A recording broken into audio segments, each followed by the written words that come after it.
Friends, మీరు ఎప్పుడైనా ఆలోచించారా ఈ విశ్వం అనేది ఎలా పుట్టింది? మనం ఎక్కడ ఉన్నాం? మనం ఎక్కడి నుంచి వచ్చాం? ఈ నక్షత్రాలు, సూర్యుడు, చంద్రుడు, ఈ భూమి ఇవన్నీ ఎలా పుట్టాయి? సైన్స్ చెబుతుంది బిగ్ బ్యాంగ్ థియరీ. కానీ మన పురాణాలు, వేదాల కథ అనేది పూర్తిగా డిఫరెంట్గా ఉంటుంది.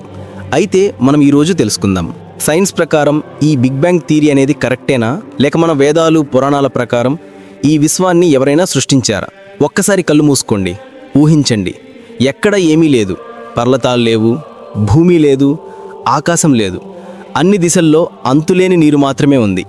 ఆ నీటిని కారణ జలం అని అంటారు. ఆ కారణ జలంలో ఒక మహత్తరమైన దృశ్యం దాగి ఉంది. అనేక తలలతో ఉన్న సర్పరాజు అతని శరీరం పైన ఉండే శ్రీ మహావిష్ణువు పడుకొని ఉన్నాడు. ఆయన కళ్ళు మూసుకున్నారు. శరీరం మొత్తం నిశ్చలంగా ఉంది. ఊపిరి సైతం ఆ విశ్వ నిశ్శబ్దంలో కలిసిపోయింది. ఇది ఒక రహస్యమైన స్థితి. దీనినే ప్రళయం అని కూడా అంటారు. ప్రళయం అంటే ఒక సర్కిల్ పూర్తయ్యాక అన్ని లోకాలు నశించి మళ్ళీ విశ్వం పుట్టడానికి ముందు ఉండే విరామం. అది ఒక గాఢమైన నిద్ర లాంటిది. కానీ ఆ నిద్రలో ఒక శక్తి దాగి ఉంది. ఆ శక్తే త్వరలో కొత్త సృష్టిని ఆవిష్కరించబోతుంది. అలా కొన్ని లక్షల సంవత్సరాలు గడిచిన తరువాత ఒక అద్భుతం జరిగింది. విష్ణు నాభి నుండి ఒక్కసారిగా ఒక కాంతివంతమైన బంగారు కమలం పుట్టింది. ఆ కమలం మెల్లగా పైకి ఎగిసి పెరిగింది. దాని బంగారు రేకులు వెలుతురు వెదజల్లాయి. అప్పుడే ఆ కమలం మీద ఒక దేవుడు పుట్టాడు. ఆయనే బ్రహ్మ. బ్రహ్మదేవుడు 4 ముఖాలతో పుడతాడు. 4 దిక్కులను చూసే శక్తి ఆయనకుంది. కానీ ఆయన మొదట అయోమయంలో పడతాడు. చుట్టూ చూస్తాడు. ఎక్కడా ఏమీ లేదు, కేవలం నీరు మాత్రమే ఉంటుంది. అలా చూస్తూనే బ్రహ్మదేవుడు, నేనెవరు, నేనెందుకు పుట్టాను, నేనేమి చేయాలి అని బ్రహ్మదేవుడు ఆలోచిస్తూ ఉంటాడు. అలా ఆలోచిస్తూనే ఆయన చాలా కాలం ధ్యానం చేస్తాడు. చివరికి ఆయనకు శ్రీ మహావిష్ణువు దర్శనమిస్తాడు. మహావిష్ణువు బ్రహ్మదేవునితో, బ్రహ్మ, నువ్వే సృష్టికర్తవు, ఈ విశ్వాన్ని నిర్మించాలి, నీకు శక్తి నా నుండి వస్తుంది, పనిని ప్రారంభించు అని మహావిష్ణువు బ్రహ్మదేవునితో చెబుతాడు.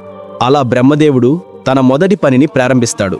బ్రహ్మదేవుడు మొదటిగా పంచభూతాలను సృష్టిస్తాడు. భూమి, నీరు, అగ్ని, వాయువు, ఆకాశం. ఇవి లేకపోతే ఏ జీవం అనేది ఉనికిలో ఉండదు. భూమి లేకుండా పాదం వేయలేము, నీరు లేకుండా జీవం కొనసాగదు, అగ్ని లేకుండా శక్తి ఉండదు, గాలి లేకుండా ఊపిరి లేదు, ఆకాశం లేకుండా స్థలం లేదు. ఈ 5 మూలాలు కలిసి విశ్వానికి బేస్గా నిలుస్తాయి. బ్రహ్మదేవుడు పంచభూతాలను సృష్టించిన తరువాత బ్రహ్మ విశ్వాన్ని 14 లోకాలుగా విభజిస్తాడు. ఎగువ 7 లోకాలు, కింద 7 లోకాలు. మొదటిగా ఎగువ 7 లోకాలు: సత్యలోకం, తపోలోకం, జనలోకం, మహర్లోకం, స్వర్గం, భువర్లోకం, భూమి. కింద 7 లోకాలు: అతల, విటల, సుతల, రసాతల, తలాతల, మహాతల, పాతాళం. ప్రతి లోకానికి ప్రత్యేకమైన స్వభావం ఉంటుంది. సత్యలోకంలో బ్రహ్మ నివసిస్తాడు. స్వర్గంలో దేవతలు ఉంటారు. భూమిలో మనుషులు జీవిస్తూ ఉంటారు. పాతాళంలో అసురులు మరియు నాగులు కూడా అక్కడే జీవిస్తూ ఉంటారు. ఈ 14 లోకాల ద్వారా సృష్టి అనేది ఒక సంపూర్ణమైన విశ్వంలాగా తయారవుతుంది. ఈ 14 లోకాలలో జీవించడానికి బ్రహ్మదేవుడు తన మనసు నుండి మనస్పుతులను పుట్టించాడు. వీరే మహర్షులు: మారీచి, అంగిరస, ఆత్రి, పులహ, పుల్య, కృప. వీరే మన వేదాలను సంరక్షించి జ్ఞానాన్ని మానవులకు అందించారు. తరువాత దేవతలు కూడా ఉనికిలోకి వచ్చారు. ఇంద్రుడు, వరుణుడు, అగ్ని, వాయువు, సూర్యుడు. ఈ దేవతలంతా పైన 7 లోకాల్లో జీవించేవారు. తరువాత అసురులు. వీరు ఎప్పుడూ మన దేవతలకు విరోధంగానే వ్యవహరిస్తారు. అందువల్ల విశ్వంలో సాత్వికం, రాజసం, తామసం అనే 3 గుణాలు పుట్టాయి. ఇలా బ్రహ్మదేవుడు అసురులను, దేవతలను సృష్టించిన తరువాత బ్రహ్మదేవుడు మనుషులను సృష్టిస్తాడు. మనుషులకు ప్రత్యేక వరం ఇచ్చాడు. అదే స్వేచ్ఛ. జంతువులు సహజ సిద్ధంగా జీవిస్తాయి, కానీ మనుషులు నిర్ణయాలు తీసుకుంటారు. ఆ నిర్ణయాలు వారి జీవితాన్ని మలుస్తాయి. అందుకే బ్రహ్మ మనుషులకు ఒక నియమాన్ని పెట్టాడు. అదే కర్మ సిద్ధాంతం. ఎవరి జీవితం ఎలా ఉండాలో వారి కర్మల ఆధారంగా నిర్ణయం అవుతుంది. మంచి కర్మ చేస్తే మంచి ఫలితం లభిస్తుంది, చెడు కర్మ చేస్తే చెడు ఫలితం లభిస్తుంది. అందుకే మనిషి జీవితం అనేది ఒక పరీక్ష, ఒక సాధన లాంటిది. తరువాత బ్రహ్మదేవుడు భూలోకంలో కాలం నడుస్తూ ఉండడానికి యుగాలను నిర్ణయించాడు. అవే 4 యుగాలు: కృతయుగం, త్రేతాయుగం, ద్వాపరయుగం, కలియుగం. మొదటిగా కృతయుగం. దీనినే సత్యయుగమని కూడా అంటారు. దీని వ్యవధి 17,28,000 సంవత్సరాలు. ఈ యుగంలో ధర్మం అనేది 100% వరకు ఉంటుంది. ధర్మం యొక్క బాటలోనే నడుస్తారు, సత్యాన్ని చెబుతారు. ఈ యుగంలోనే శ్రీ మహావిష్ణువు నరసింహావతారం ఎత్తి హిరణ్యకశిపుణ్ణి చంపేస్తాడు. రెండవది త్రేతాయుగం. దీని వ్యవధి 12,96,000 సంవత్సరాలు. అలాగే ఈ యుగంలో ధర్మం అనేది 75% మాత్రమే ఉంటుంది. ఈ యుగంలోనే శ్రీరాములు వారు రావణాసురుణ్ణి చంపి సీతాదేవిని దక్కించుకుంటారు. మూడవది ద్వాపరయుగం. దీని వ్యవధి 8,64,000 సంవత్సరాలు. ధర్మం 50% మాత్రమే ఉంటుంది. ఈ యుగంలోనే విష్ణువు శ్రీకృష్ణుడిగా అవతరించి కంసుణ్ణి సంహరిస్తాడు. పాండవులకు మార్గనిర్దేశం చేసి మహాభారత యుద్ధంలో భగవద్గీతను బోధించాడు మరియు ద్వారకను నిర్మించి పాలించాడు. కృష్ణుడి పాలనలోని ద్వారక నగరం అనేది సముద్రంలో మునిగిపోవటంతో ఈ యుగం ముగిసింది. నాలుగవది కలియుగం. దీని వ్యవధి 4,32,000 సంవత్సరాలు.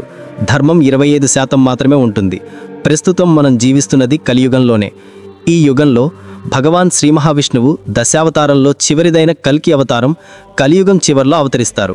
కలియుగం చివర్లో ధర్మం బలహీనమై దుర్మార్గం భూమిని నింపేస్తుంది. అప్పుడు ధర్మాన్ని కాపాడేందుకు విష్ణువు శంభాల గ్రామంలో విష్ణు యశస్సు సుమతి దంపతుల వద్ద కల్కి అవతారంగా పుడతారు. ఆయన శ్వేతవర్ణపు గుర్రం మీద కూర్చొని చేతులు దివ్య ఖడ్గంతో అవతరించి అధర్మ శక్తులను దుర్మార్గ రాజులను సంహరిస్తాడు. కలియుగానికి ముగింపు తెచ్చి సత్యయుగాన్ని మళ్లీ స్థాపిస్తాడు.